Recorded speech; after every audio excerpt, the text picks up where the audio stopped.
नमस्कार मित्रांनो, study first एमपीएससीच्या या यूट्यूब चॅनलवर तुम्हा सर्वांचं पुन्हा एकदा मनापासून स्वागत आहे। तर मित्रांनो, महाराष्ट्रातील समाज सुधारक या सिरीजमध्ये आणि ह्या लेक्चरमध्ये आपण महाराष्ट्रातील समाज सुधारक लोकहितवादी यांसंदर्भात एक्झाम ओरिएंटेड आढावा घेणार आहोत। ठीक आहे, लोकहितवादी म्हणजेच गोपाळ हरी देशमुख यांच्या संबंधात एक्झाम ओरिएंटेड जे पॉइंट आपल्याला माहिती पाहिजेत ते सर्व पॉइंट आपण या लेक्चरमध्ये डिस्कस करणार। ठीक आहे, सो सुरू करूया आपण। तर बघा, लोकहितवादी, ठीक आहे, यांचं पूर्ण नाव आहे गोपाळ हरी देशमुख। सो गोपाळ हरी देशमुख या नावावर सुद्धा प्रश्न आलेला आहे। ठीक आहे, खालीलपैकी लोकहितवादी म्हणून कोणाला ओळखलं जातं? तर गोपाळ हरी देशमुख। ठीक आहे, त्यांचा आपण हा फोटो सुद्धा बघू शकतो। अशा पद्धतीचे हे लोकहितवादी आणि यांच्या संदर्भातची माहिती।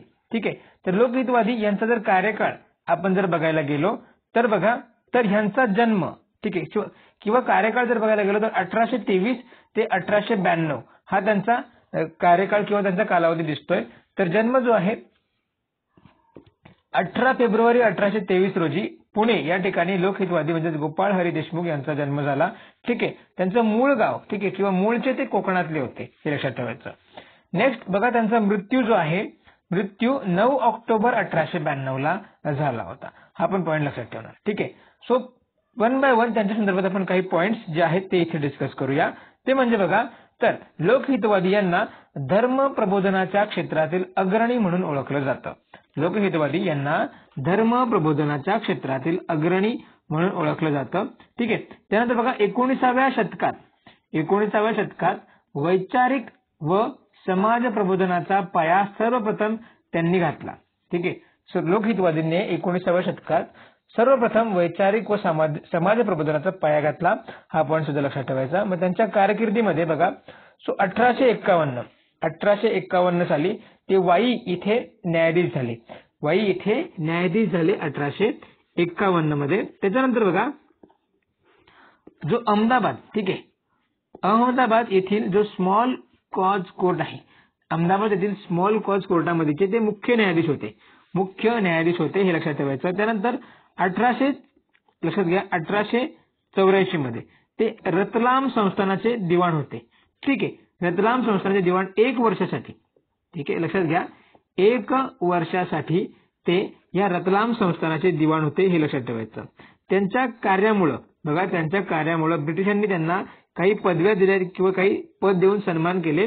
त्यातलं पहिलं म्हणजे त्यांना जस्टिस ऑफ पीस हा दिला आणि राव बहादूर, ठीक आहे, हे दोन्ही सन्मान त्यांना मिळाले होते। ठीक आहे, हे लक्षात ठेवायचं। नेक्स्ट त्यांच्या संदर्भात महत्त्वाचा पॉइंट म्हणजे की ते बाहू महाजन यांच्या प्रभाकर या वृत्तपत्रामध्ये त्यांनी काही निबंध लिहिले होते। ठीक आहे, बघा, भाऊ महाजन यांच्या प्रभाकरमध्ये, भाऊ महाजन यांचं वृत्तपत्र कोणतं? तर निबंध नाही तर पत्रे। प्रभाकर या साप्ताहिकामध्ये, प्रभाकर हे जे साप्ताहिक होतं, या साप्ताहिकामध्ये त्यांनी काही पत्रे लिहिली। ती 108 पत्रे होती आणि त्यांनाच आपण काय म्हणून ओळखतो? तर शतपत्रे म्हणून ओळखतो। ठीक आहे, तर शतपत्रे कोणाची? तर लोकहितवादींची। ठीक आहे, लोकहितवादी यांची शतपत्रे आहेत, बरोबर। परंतु ते लिहायचे कशामध्ये? तर म्हणजे भाऊ महाजन यांच्या प्रभाकर वृत्तपत्रामध्ये लिहायचे। सो अशी ती 108 पत्रे होती, यांना शतपत्रे असं म्हटलं जायचं। ठीक आहे, तर 1848 ते 1950 या कार्यकाळामध्ये ती प्रसिद्ध झाली होती, लक्षात ठेवायचं। ठीक आहे, त्यानंतर बघा, लोकहितवादींनी 1882 मध्ये लोकहितवादी मासिक काढले, बरोबर, आणि 1883 पासून ते त्रैमासिक सुद्धा काढण्याची सुरुवात केली, हे लक्षात ठेवायचं। ठीक आहे, त्यानंतर बघा, हे लोकहितवादी जे आहेत, हे लोकहितवादी वृत्तवैभव व इंदू प्रकाश या वृत्तपत्रामध्ये ते लेखन करायचे। ठीक आहे, लेखन कुठे करायचे? तर वृत्तवैभव व इंदू प्रकाश या वृत्तपत्रामध्ये त्यांनी लेखन केलेलं होतं। त्यानंतर बघा, 1803 साली ते मुंबई कायदे काउन्सिलचे सदस्य होते। 1803 या साली मुंबईच्या कायदे काउन्सिलचे सदस्य होते, हे पण लक्षात ठेवायचं। त्यानंतर त्यांच्या संदर्भातचा महत्वाचा पॉइंट की ज्यावर एक्झाम मध्ये विचारलेला आहे ते म्हणजे बघा, की लोकनिंदा सहन करून आंधळ्या पांगळ्या व महारोग्यांना मलमपट्टी आणि औषध पाणी देण्याची सेवा त्यांनी केली होती। ठीक आहे, लोकनिंदा सहन करून आंधळ्या पांगळ्यांना व महारोग्यांना मलमपट्टी औषध पाणी देण्याची सेवा केली होती, बरोबर। सो अशी व्यक्ती कोण? हे व्यक्ती कोण? तर लोकहितवादी असा प्रश्न ह्यावर विचारलेला आहे, बरोबर। ठीक आहे, हे लक्षात ठेवायचं. त्यानंतर लक्षात घ्या की महाराष्ट्रात ग्रंथालय चळवळ सुरू करणारे कोण? तर लोकहितवादी. महाराष्ट्रामध्ये ग्रंथालय चळवळ सुरू करणारे हे लोकहितवादी होते, हे लक्षात ठेवायचं. महाराष्ट्रामध्ये ग्रंथालय चळवळ सुरू करणारे व्यक्ती कोण? तर लोकहितवादी, लक्षात ठेवायचं. त्यानंतर बघा त्यांच्या कार्यकाळात जी थिओसॉफिकल सोसायटी होती, बघा थिओसॉफिकल सोसायटीच्या मुंबई शाखेचे ते अध्यक्ष होते. थिओसॉफिकल सोसायटीच्या मुंबई शाखेचे ते अध्यक्ष होते. ते काही काळ बघा आर्य समाज जो आहे, बघा आर्य समाज, तर या आर्य समाजाचे ते सुद्धा अध्यक्ष होते काही काळ. हा सुद्धा पॉइंट लक्षात ठेवायचा. ठीक आहे. आणि त्यांच्या मते बघा सामाजिक कार्यामध्ये जर आपण काही पॉइंट त्यांना बघायला गेलो तर बघा त्यांच्या सामाजिक कार्य जे आहे त्या संदर्भात आपण काही गोष्टी विचार घेऊ किंवा सामाजिक विचार. तर लक्षात घ्यायचं की लोकहितवादींचा ग्रंथ प्रमाणण्यास विरोध होता. लोकहितवादींचा ग्रंथ प्रमाणण्यास विरोध होता. त्यानंतर त्यांनी पुनर्विवाहाचा आग्रह धरला. म्हणजे काही पॉइंट कधी कधी आपल्याला एक्झाम मध्ये विचारतात स्टेटमेंटमध्ये की खालील पॉइंट लोकहितवादी संदर्भात खालील पॉइंट जे आहेत ते योग्य ठरवा. तर त्यासाठी आपल्याला ही पॉइंट माहिती पाहिजे. तर त्यांनी पुनर्विवाहाचा आग्रह धरला होता. नेक्स्ट संस्कृत विद्येचा, ठीक आहे, त्यांच्या मते लोकहितवादींच्या मते संस्कृत विद्येचा व्यावहारिक उपयोग नाही. बघा आता प्रश्न कसा बनू शकतो की खालीलपैकी कोणत्या समाज सुधारकाच्या मते संस्कृत विद्येचा व्यावहारिक उपयोग नाही किंवा खालीलपैकी कोणते समाज सुधारक संस्कृत विद्येचा व्यावहारिक उपयोग नाही असे म्हणत होते. तर त्यावेळी उत्तर पाहिजे लोकहितवादी किंवा गोपाळ हरी देशमुख. ओके. त्यानंतर बघा या गोपाळ हरी देशमुखांनी विभक्त कुटुंब पद्धतीचा आग्रह धरला होता. विभक्त कुटुंब पद्धतीचा आग्रह धरणारे होते. त्यानंतर त्यांच्या मते दान धर्म केल्याने आळस वाढतो. ठीक आहे, म्हणजे कोणाचा लोकांमधील आळस वाढतो हे सुद्धा आपण लक्षात ठेवायचं. त्यांनी मद्यपानाचा विरोध केला होता. मद्यपानाचा विरोध केला. नेक्स्ट पॉईंट त्यांच्यावर लक्षात ठेवा की सत्यप्रथेवर त्यांनी हल्ला चढवला. त्यांच्या सत्यप्रथेवर त्यांनी हल्ला चढवला. त्यानंतर बघा बालविवाहावर टीका केली. बालविवाहावर टीका केली. त्यानंतर बघा त्यांनी स्त्री पुरुष समानतेचा आग्रह धरला होता. स्त्री पुरुष समानतेचा आग्रह धरला. नेक्स्ट केशवपान ही जी प्रथा होती, केशवपान ही जी प्रथा आहे या प्रथेवर सुद्धा त्यांनी हल्ला केला होता.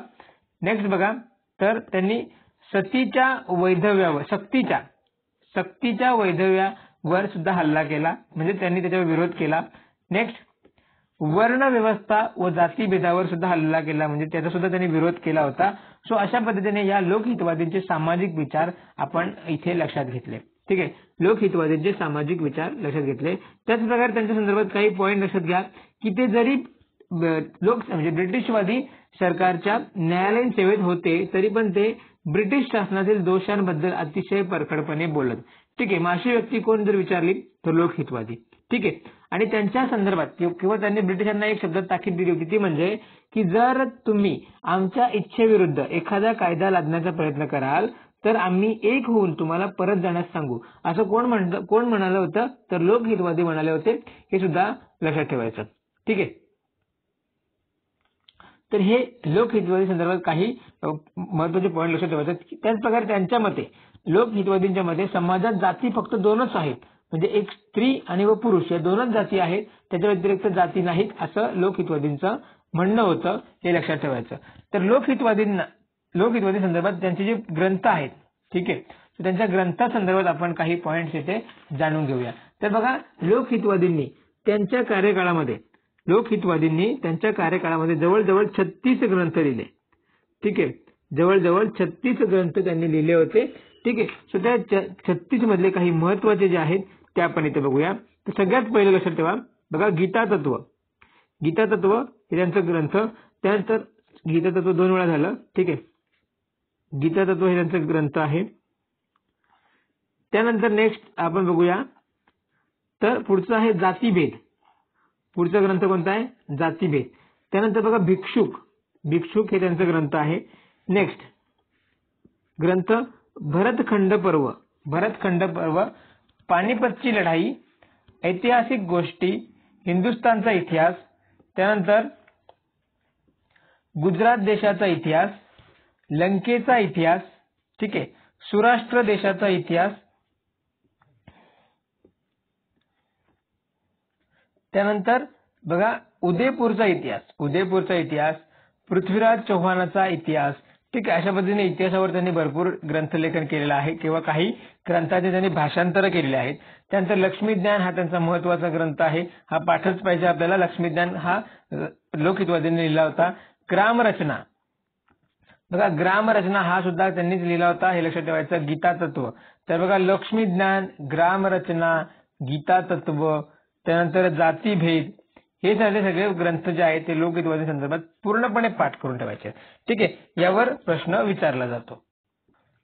तर अशा पद्धतीने म्हणजे प्रामुख्याने आपल्या कंबाईनच्या दृष्टीने आणि राज्यसेवेच्या दृष्टीने एवढे पॉइंट्स, ठीक आहे, कमीत कमी एवढे पॉइंट्स आपल्याला लोकहितवादी संदर्भात किंवा गोपाळ हरी देशमुख संदर्भात माहिती असणं आवश्यक आहे. या व्यतिरिक्त जास्त जर आपल्याला पॉइंट्स कुठे मिळत आहेत किंवा प्रिव्हियस इयर क्वेश्चन मधून यांच्या संदर्भात आपल्याला अजून माहिती मिळते, तर ती सुद्धा आपण या ठिकाणी या नोट्समध्ये कव्हर करणं गरजेचं आहे. की आय होप की तुम्हाला म्हणजे या लेक्चरमधून लोकहितवादी संदर्भात सगळे पॉइंट्स काय जे आहेत म्हणजे कव्हर झालेत. म्हणजे रिव्हिजन ओरिएंटेड जे पण आपण पॉइंट्स आहेत किंवा कव्हर केले पाहिजे, ठीक आहे, त्यांनी लक्षात ठेवायचं. त्यानंतर या लोकहितवादींचा अजून एक जो ग्रंथ आहे तो म्हणजे बघा स्त्री बालहत्या. लक्षात ठेवा, स्त्री बालहत्या. ठीक आहे, तर बघा स्त्री बाल हत्येवर देखील त्यांनी टीका केल्या होत्या. ठीक आहे, लक्षात ठेवा की स्त्री बाल हत्या यावर लोकहितवादींनी टीका केली होती, हे लक्षात ठेवायचं. ठीक आहे, तो हा ग्रंथ नाही, याच्यावर त्यांनी टीका केली होती. हे म्हणजे भाऊ दाजी लाड यांच्या ग्रंथावर स्त्री बाल हत्या हा जो ग्रंथ आहे हा जो आहे भाऊ दाजी लाड यांनी लिहिला होता. बरोबर, भाऊ दाजी लाड यांनी लिहिला होता. तर बालकन्या हत्येवर देखील त्यांनी टीका केली होती. ठीक आहे, हे लक्षात घ्या. ठीक आहे, बालकन्या हत्येवर त्यांनी टीका केली होती, हे लक्षात ठेवायचं. आणि श्री बाल हत्या हा जो ग्रंथ आहे भाऊ दाजी लाड यांनी लिहिला होता. थोडीशी माझी इथे बोलण्यामध्ये थोडीशी मिस्टेक झाली, सो ती जेवढी करेक्ट करून घ्या. तर यांनी या ग्रंथावर टीका नव्हती केलेली, तर ते सुद्धा बालकन्या हत्येवर म्हणजे त्याचे विरोधी होते आणि श्री बाल हत्या जो ग्रंथ आहे भाऊ दाजी लाड यांनी लिहिला होता. ओके, हे लक्षात ठेवायचं. सो आय होप की तुम्ही ह्या लोकहितवादी संदर्भाच्या ज्या नोट्स आहेत त्या तुम्ही ऑलरेडी प्रिपेअर म्हणजे या लेक्चरच्या अनुषंगाने तुम्ही त्या नोट्स सुद्धा तुमच्या कव्हर झाल्या असतील. ठीक आहे, आणि याआधी आपण काही समाज सुधारकांचा आढावा घेतलेला आहे, सो ते सुद्धा लेक्चर तुम्ही नक्की बघून घ्या. या महाराष्ट्रातील समाज सुधारकाची जी प्लेलिस्टची लिंक आहे ती मी आपल्या डिस्क्रिप्शन बॉक्समध्ये देतो. त्यावर जाऊन तुम्ही मग तुम्हाला जो समाज सुधारक आहे आतापर्यंत झालेत ते तुम्ही काय करू शकता, बघून घेऊ शकता. ओके, सो आय होप की हा म्हणजे या लेक्चरमध्ये जो कंटेंट आहे तो सुद्धा तुम्हाला आवडला असेल. तर नक्कीच आपल्या व्हिडिओला लाईक करा आणि आतापर्यंत तुम्ही आपल्या स्टडी फर्स्ट एमपीएससीच्या युट्यूब चॅनलला सबस्क्राईब केलं असेल तर नक्की सबस्क्राईब करून घ्या आणि जास्तीत जास्त आपलं चॅनल शेअर करा की जेणेकरून सर्वांना त्याचा फायदा होईल. ठीक आहे, या ठिकाणी आपण थांबतोय. Thank you very much.